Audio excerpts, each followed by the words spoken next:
जाएंगे, 2-2 लाख ब्राह्मणों के जनेऊ तोड़ दिए गए, तब जाकर के धर्म बचा। ये जो आज प्राउड के साथ जय भीम और जय मीम के नारे लगा रहे हैं, इनको पता होना चाहिए मोहम्मद गौरी और अकबर के गोलियां तलवारें हमारे बाप दादाओं ने सीने में झेली, तब ये पीछे जिंदा रहे, तब ये पीछे जिंदा रहे। हमारी आबादी कम है, तुम बताते हो कि तुम 15% हो, तुम ही नहीं कर पाओगे। हमारी आबादी हिजड़ों की तरह ताली बजाकर नहीं खत्म हुई है, मर्दों की तरह देश और धर्म के लिए लड़कर खत्म हुई है। 12-12 साल के राजपूत लड़के, उनकी माताएं से तिलक लगा देती थी और युद्ध क्षेत्र में भेज देती थी, और जो बहनें होती थी वो जौहर कर लेती थी। यहाँ जनेऊ तोड़ दिए जाते थे, तब धर्म बचा है।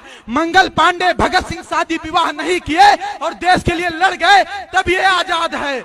जिसको आज आप अपने आप को मूल निवासी बता रहे हो ना, एक भी मूल निवासी नहीं खड़ा था देश की आजादी के लिए और धर्म की आजादी के लिए। जिनको यह लगता है कि यहाँ के बाभन ठाकुर इनका शोषण कर रहे हैं, वो एक बार नजर पाकिस्तान पर डाले, जहां ये 23% थे और 1.9% बचे हैं। इनको पता चल जाएगा कि इनका शोषण किसने किया है।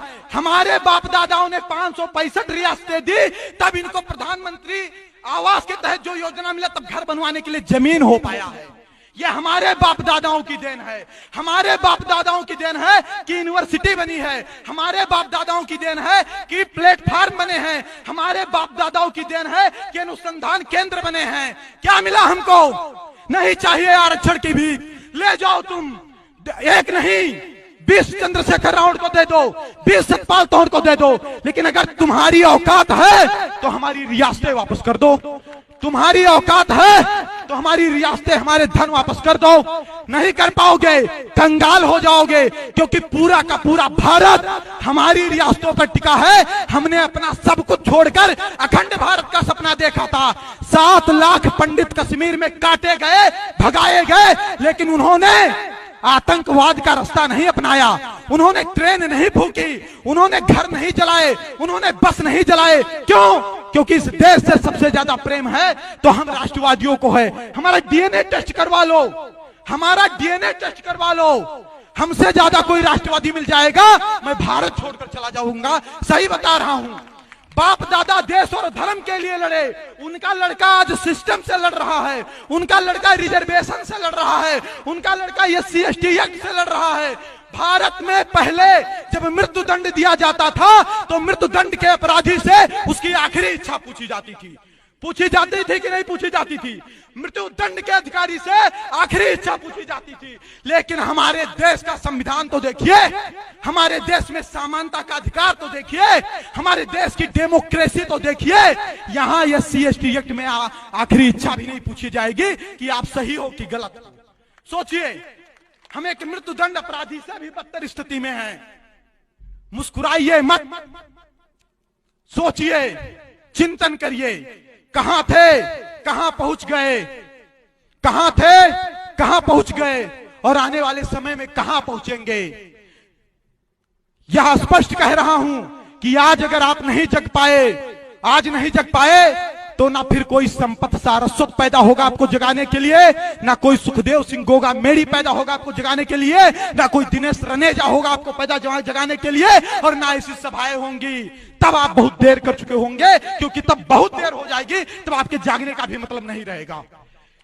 देश की रक्षा की बात करते हो, धर्म की रक्षा की बात करते हो। मैं कहता हूं कि जब तुम ही नहीं बचोगे तो देश और धर्म कैसे बचेगा? बताइए, जब आप ही नहीं बचोगे तो आपका देश और धर्म कैसे बचेगा?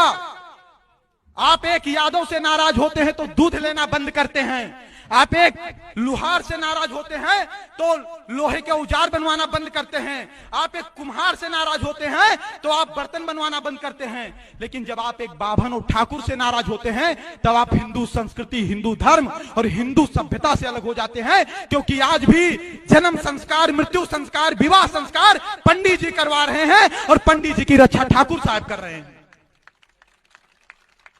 जागिए, जागिए, सिस्टम चेंज होगा। क्यों चेंज होगा बता रहा हूं। सिस्टम इसलिए चेंज होगा कि जब भारत में हमारे जैसे 21 और 22 साल के युवा जब देश में राष्ट्रवाद और हिंदूवाद के नाम पर हमें ब्लैकमेल किया जाता है, तब हमारे जैसे युवा 1,000 किलोमीटर की यात्रा तय करके बीकानेर इस विषय को उठाने के लिए पहुंचते हैं, तब समझिए कि सिस्टम चेंज होगा। हमसे काफी लोग जुड़े हैं सोशल मीडिया पर, आदरणीय संपत भैया भी जुड़े हुए हैं, जोशी जी, आप सभी लोग जुड़े हुए हैं। आज तक मैंने किसी नेता के साथ सेल्फी लेकर नहीं डाली। क्यों डालूं? सुप्रीम कोर्ट का फैसला आता है, प्रमोशन में रिजर्वेशन मौलिक अधिकार नहीं है, राज्य सरकार बाध्य नहीं है। राहुल गांधी कहते हैं ये तो आरक्षण खत्म कर रहे हैं, और वहीं पर चिराग पासवान बैठा है, उसका जो गठबंधन है वो एनडीए से है, राहुल गांधी यूपीए से है, लेकिन सिर्फ और सिर्फ आरक्षण की बात पर वो राहुल गांधी के स्वर में स्वर मिलाता है और कहता है कि हाँ, इस रिजर्वेशन को 9वीं सूची में डालूं। सोचिए, उसे सीख लेने की आवश्यकता है कि वो अपने समाज के लिए अपने पार्टी को लात मार देने को तैयार है, और हम 5 रुपया के पार्टी का सदस्यता नहीं लिए हैं और बाहर से तमाशा देख रहे हैं कि संपत जी का कार्यक्रम फ्लॉप कैसे हो। बाहर से तमाशा देख रहे हैं कि संपत जी का कार्यक्रम फ्लॉप कैसे हो। चलिए मत, अगर पड़ोसी के घर में आग लगा है ना, तो आग आपके घर तक भी पहुंचेगा, क्योंकि